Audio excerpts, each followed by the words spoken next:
2012. Okay, so almost 4 years ago. What did it look like for you? Was everything perfect? Oh gosh, no.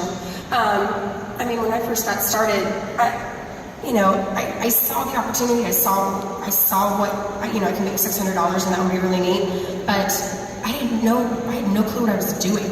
I was in hotels. I didn't know how to sell a wrap. I mean, I avoided the sales department in the hotels because I didn't want to ever do sales.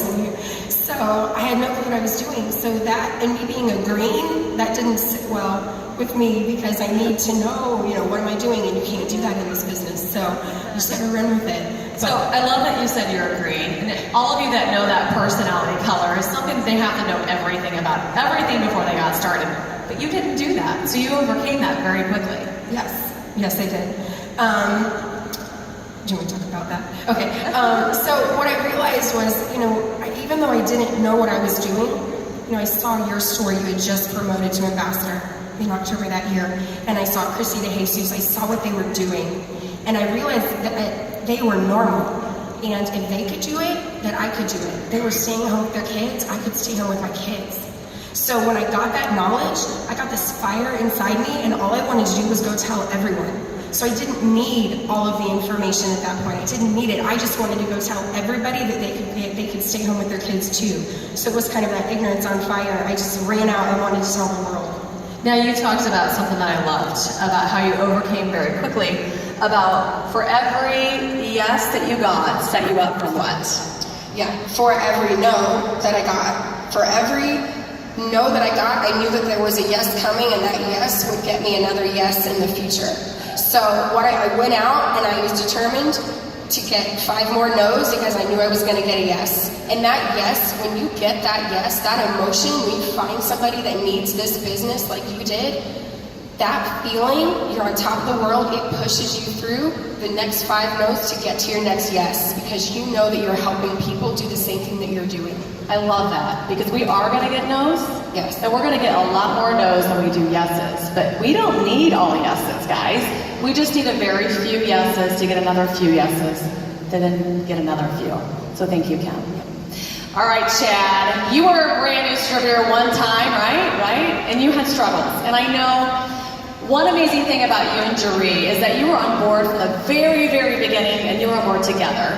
Now, most couples, the men come in later in the business, but you were pretty on board right in the beginning. So talk to me about your particular newbie struggles as a brand new man, because there's a lot of men out in this crowd. As a brand new man in this business, what did your struggles look like? Well, I remember I was in the military at the time, so I was at a training, and Jeree started blowing up my phone with these before and after pictures. And I'm thinking, what is this crazy thing? One of them actually had the back of the lady's legs, and one was bigger than the other one, and I thought, oh, they give you one for free, and then you either walk with a wobble, or you wrap the other leg, right? So I had to know that it would work. And then once we saw it would work, and we decided to become distributors, the next thing is just all those fears. I've done a few different companies in the past, and they ended up being a big waste of time. I know that's one thing that you said to me when we were on the phone, is, Lori, the first thing that I thought was, the time that I'm spending in this business, is it going to pay off? Or am I just wasting my time? Yeah, that's one thing I was worried about, because I knew that we would have to go out and share this with people, and I knew we would need people to enroll as customers and distributors, and I was just, will people think I'm silly, for recommending this, or think this is ridiculous? Will they believe that it could actually work enough to let us try it on them? I love that. So how did you, I know you talked a little bit about overcoming that, but more specifically, you saw that fruit right away when you got to work, right? Right, we did, and Jeree wrapped and had incredible results right away, and then my sister did, and then my mother-in-law. So I had those pictures in my phone, and the before and after pictures, and I was so excited about that, I just started sharing them with people, and Jeree sharing them with people, and we just kept... You started rapping. You started rapping right away. You said, the one that raps the most wins, right? That's what we knew, was put the raps on people. Whoever raps the most people makes the most money. So all we knew was rap people. Rap. And then rap leads to those weekly bonuses. And I know you said that made a world of difference for you and your family. Yeah, it just seemed like the common next step was people were excited, and it was just a natural transition into becoming a loyal customer or distributor. So we were just doing one-on-one appointments at our house as often as people would come by. I think we wrapped over 50 people the very first month. And and ended up with a lot of customers and distributors. So I think that you would pretty much say that success only comes because of your action. Action is a direct equalizer to success, gets you to that success. Yes. Thank you, Chad. Definitely. All right, Tiffany, you were brand new one time and you're like hot, on fire. And I'm sure nobody in this room even thinks that you were a brand new distributor at one point. So talk to me about your struggles as a brand new distributor. What did it look like for you? Okay, so my struggles as a distributor are probably a lot of the same ones that you guys have. So I want everyone in this room who has a hater or a doubter or someone telling them that they're not good enough for this business or that they can't do it, raise your hands. Now look around, right? So pretty much the entire room, we all have someone that's telling us that we can't do this, that you're not good enough, but I'm just here to tell you that you need to push through that. Because no one is coming over on Friday when you get your paychecks to help you pay your bills, are they? So don't listen to what people have to say about you. Push through that. Listen to your why. Every single time that I would get up in the morning and I would see a status made about me, I would have messages in my folders telling me, like saying horrible things about me. And you know what? I literally overlooked that, and I just remembered that my son was sleeping in the room next to me, and that's the reason why I was getting up an hour early and going to bed an hour later than him, so that I could work this business and I could do more for our family. I love that. I love that. Because what we have to do is realize that our struggles, guys, create opportunity. And you saw that from the very beginning. One thing that I absolutely loved about your story that I think you need to share, just very quickly, is how fast you grew. You went diamond in what? I went diamond in 30 days. I mean, who does that, right? You're probably out there thinking, all right, well, no wonder she's on that white couch. You went diamond in 30 days. But you also, when we were talking, she talked about that being a struggle. That was a struggle, and how she overcame that struggle was keeping those goals that she had in mind, and knowing that you said you were at rap party after rap party after rap party, whether you felt like it or exactly not. You guys, I was tired, I was drained. There were times when I came home and Steven would get home from work and I would be going to a rap party and he would already be in bed by the time that I got home. And I remember thinking this, he always made me laugh when he said it. I would always say, well, I'll see you, honey, in about 2 hours it'll take for me to get this rap party done. He'd say, okay, yeah, I'll see you tomorrow. Because I'd be there for 4 or 5 hours chatting, rapping people, signing them up as distributors and loyal customers. But no matter if you want to go or not, get there, because that's what's going to get you to the next level. Okay, so I love that. So as you can see, they're all sitting here on the white couch today. Okay, so how do you go from a brand new distributor with those newbie struggles to overcoming those hurdles to find the success that you're looking for, whatever that is, whether it's ruby, emerald, diamond, ambassador, or white couch mount? How do you do it?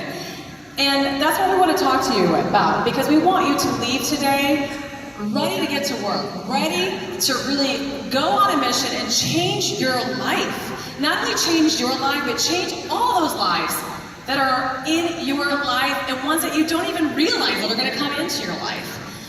So as leaders, we not only go through struggles ourselves, we overcome them, and we learn that really early on. To be successful, we have to do that. But we have a team that also requires that same encouragement. Kim, how do you coach your team through particular struggles when they say to you, you know what, Kim, I'm stuck. I hear all those amazing stories that you told me about, but I'm stuck. I just don't think I can do that. What do you say to them? It's really important first for me to let them know and let you guys know that we've been there, I've been there. You're normal. You're going to have struggles. You're going to hit walls. It's just part of this business. So I think it's really important for them to understand that it's okay. We've all been there. That's the very first thing I do is it's okay. I've been there. And look what can happen if you push through it. You're talking about validating that feeling, right? Not pushing it off and saying, get over yourself, just go out there and do it. This is such an emotional business. You know, you join this business and it's you. You're putting yourself out there, so it can be such a roller coaster. And I think it's important for us as leaders to remember what it was like, because I understand. Somebody would say, yes, and I'm up here. I can do this business. I'm going to be a millionaire. And then somebody would say, no, and I was down here. I'm a failure. This is never going to work. Why did I do this? And isn't life that way at times where you feel like you're on top of the world? You know, you're at the very peak of awesomeness. And then all of a sudden somebody says something or does something happens in your life. It just completely takes you out and you're down here in the valley. That's normal, guys. So coaching through that, you're validating that feeling. You're letting them know what their future looks like. And you know what? You talked a lot about, which I absolutely loved, about you just being who? Kim from Kentucky. I'm from Kentucky. I got this from you. I'm so normal, it's boring. Like, I just came from Kentucky. So, you know, if I can do this, you can do this. You've heard that so many times. And what makes the difference is just believing that you can and claiming it. You know, if you claim that and you run after it, there's a book called The Magic of Thinking Big, and you all need to read it.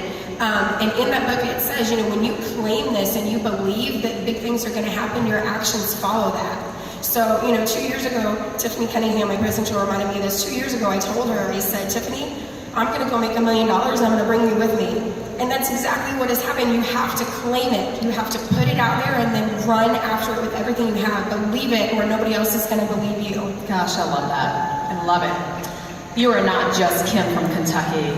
You are an amazing girl. And you know what? You made me, right? She's amazing. And she made me so normal. She calls it boring, but you know what? That's the awesome kind of normal that I like. That's my kind of normal. So I love you. All right, Chad, talk to me a little bit about helping your team and coaching them through struggle. I know your biggest struggle as a brand new distributor, you're talking about like you wasting your time. Like, I don't know that I can give my time to that because I really don't have the time. How can I fit something else into my life? Especially if I'm not really sure it can change my life. So talk to me about how you coach that brand new distributor, or even maybe that distributor that's gotten in, you know, was on a high and now has hit a low. How do you coach them through that? I think a really important part is everybody comes in the business with hope. You know, we all have that in common when we first join, and it's important to understand the reasons why they join, because inevitably the reasons are going to get into a fight with their excuses. And so the reasons have to be really, really strong, and I think that's all about just building the belief. That they have to have strong belief in the product, strong belief in the company, in this industry, and then in themselves, which is the most challenging part, is really just to help people believe in themselves.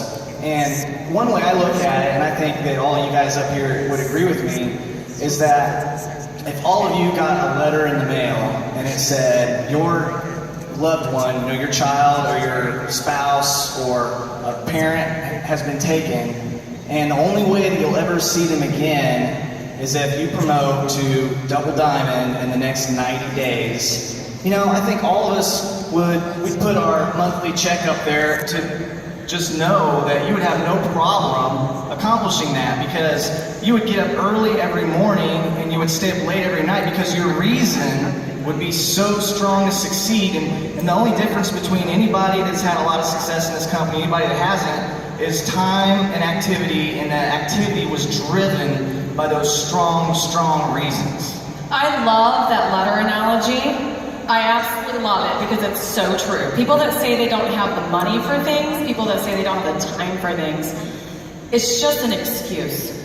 And I know there are struggles, financial struggles. I know there are time struggles. But at the end of the day, if it's something that you really, really want, what are you going to do?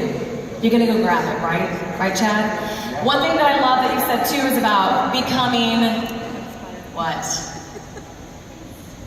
Yeah, so you have to, it's just this idea of being fearful and going through the struggle and through the process and through the valleys and becoming fearless. You know, if you look at 2 Timothy 1:7, it says, "For God has not given you a spirit of fear and timidity, but of power, love, and self-discipline." So there was actually a lyric the other night that blew my mind. It said, "Love destroys fear." I love that. And you know what? Because of love, fear is silenced. And so I love that fear can be replaced with being fearless. And thank you so much for sharing, Chad. All right, Tiffany. Even though you went diamond in 30 days, right?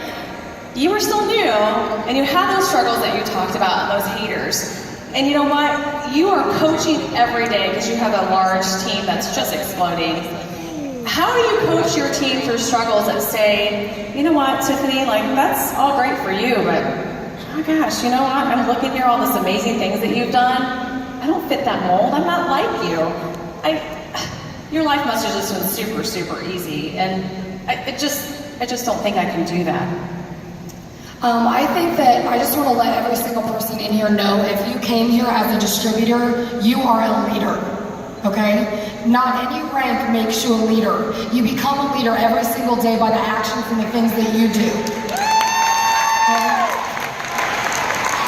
So what I'm getting at is that if someone were to come up to me and say those types of things to me, I would go back to their why, what we're kind of getting at right here. I would ask them and tell them, hey, when we first started and when you joined, you told me your story. And I know your story is important to you, and I want to help you achieve that. And guys, I want us all to get the vocabulary word of I and get we, because we are a team. We do things together, and if you want your team to go far, you've got to be the one that steps up as a leader and helps them get to where they want to be. Hallelujah. I love that. I love that. We are a team and we work together. One thing that I love that you said about, coaching through struggles with your team is about talking about ridding excuses, because excuses will come. But excuses, as quick as they can come, they can leave. You just have to be in control of that. And so reminding them of their why. So I know life has happened, and life is not perfect. We all live the life. Well, we all live the drama of life, the roller coaster, the adventure of life is not always an amazing adventure. There are down moments, and you've lived that. Will you share us just a little bit about that? Just 2 weeks ago, I was headed to an ultrasound, and I remember laying there on the bed, and the doctor came in. I knew it wasn't good because she grabbed my hand and she said, "I'm very sorry, Tiffany, but your baby doesn't have a heartbeat."